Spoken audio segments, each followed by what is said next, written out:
রাহমাতুল্লাহি ওয়া বারাকাতুহু।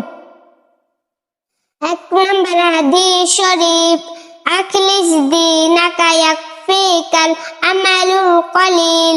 1 নম্বর হাদিস শরীফের অর্থ, তোমার ঈমানকে খাঁটি করো, অল্প আমলই নাজাতের জন্য যথেষ্ট হইবে।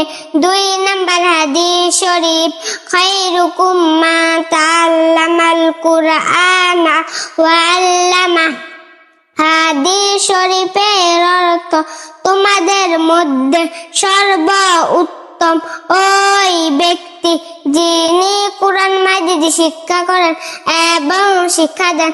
3 নম্বর হাদিস শরীফ, তলাবুল ইলমি ফারিদাতুন আলা কুল্লি মুসলিম। হাদিস শরীফের অর্থ, দ্বীনি ইলম শিক্ষা করা প্রত্যেক মুসলমানের উপর ফরজ। 4 নম্বর হাদিস শরীফ, আত-তুহুরু শাত্রুল ঈমান।